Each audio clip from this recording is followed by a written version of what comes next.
Hi and welcome to the journey, a journey to start a new you. Now, what does it mean, a new you? Why a new you? In fact, can there be a new you? All questions are valid. But in order to understand the answers to these questions, let us first of all try to understand you and what does it mean when we say what you are. This shall be the starting point of our journey. The journey of personality development. So, what is it as a human being that you definitely need? The three most basic things without which survival as a human being is just not possible. They are obviously food, clothing and shelter. The three things, the absence of which will certainly result in extinction.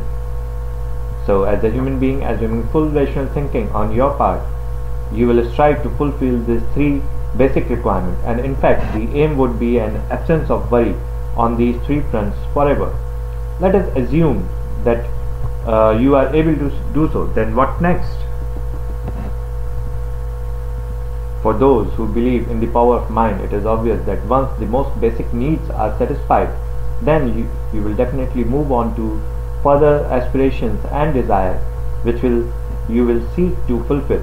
You would like to live a life which is worthwhile. It is full of achievement and recognition, and it is also fun and happy. I am sure there will hardly be anyone who will disagree with me on this. This chart or this slide shows the various spheres or aspects of life in which you as a human being will constantly endeavor to bring an improvement. Now those who are in agreement with me in this and realize this will be ready to move on to the next phase of the journey, which is self-understanding. Now after completing our most basic requirement of food, clothes and shelter, we start striving for more and increase our influence in the various spheres of life which we had seen in the previous slide. Now when we set out to do so, we often come across failing to achieve our results or targets, and sometimes the feeling of dissatisfaction, sadness and even frustration is there. We end up thinking we are inadequate. What we wanted to achieve was perhaps too high or too tough. We think, we wonder what is wrong with us. We also get in the mode of self-criticism. Why did we try to do that or did not try to do that? And most negative, we get the sensation of just going through every day without anything new. Your 1 hour upon one day, upon another week, upon another month, upon another year is no different. We get this feeling of just floating through life like water on a flat level. So why does that happen? Why are we not able to achieve? Or in other words, why are we not successful? It is because we do not want to change. Here it is important to understand change. Change does not mean merely changing our physical self.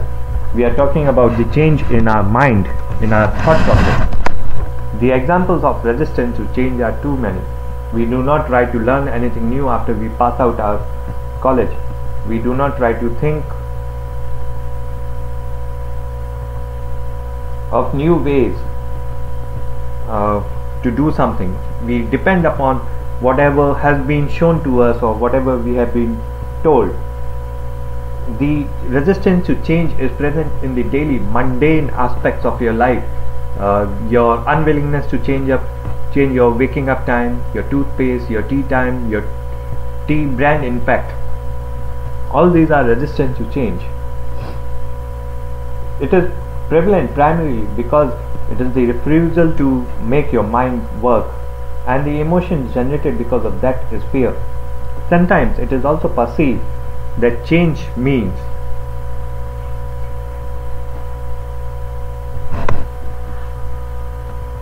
extra work, hard work, trouble, risk of failure, pain, fear to lose something.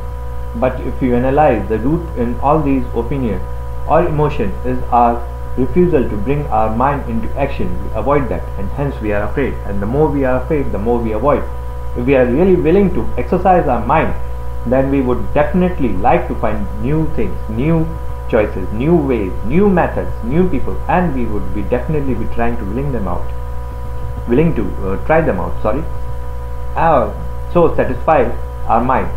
So according to me, in the end, it is all a mind game, and when you are ready to accept that, you will progress into the main part of your journey to start a new you.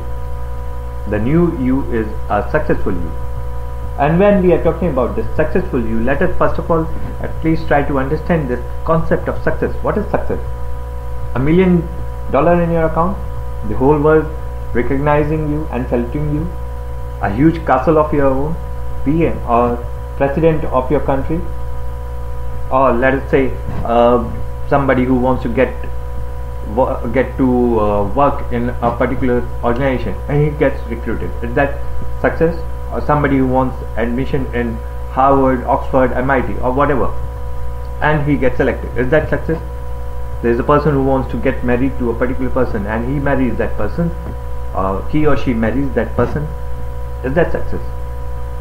According to me, they are all successes. What you want to do becomes your goal, and when you are achieving your goal, it is a success. The size or hugeness or the largeness of your goal is not important. What is important is you desired something, you went after it, it became your goal, and you achieved that. That is success. So according to me, success would mean it's a process of achievement of personal targets which are important to you. These targets have to be realistic and achievable, and every achievement will be a milestone which will set the tone or the guide arrow for your next milestone to be achieved. Thus, success has to be a progressive realization of worthwhile, predetermined personal goals.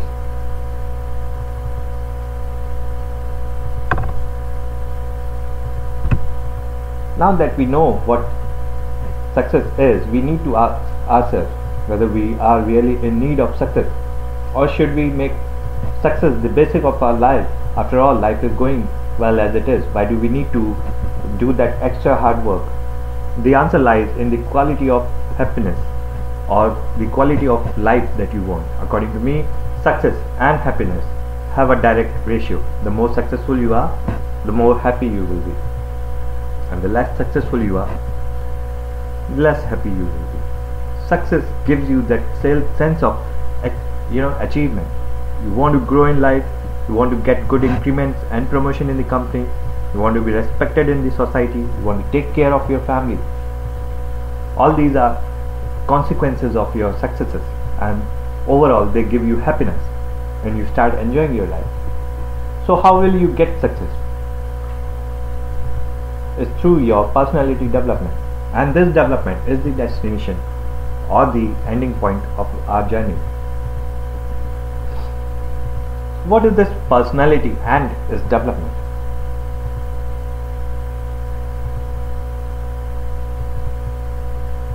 The definition given in this slide, in simple words, personality can be defined as the sum totality of your behavior, your emotions, your actions, your expressions, your body language, your words, your decisions, your reactions, responses to situation. All these create an impression upon the another person's mind, and based on those impressions, people start labeling you. They start calling you certain kind of people or labels. For example, it could be boring, rude, aggressive, fun, dependent, careless, fool.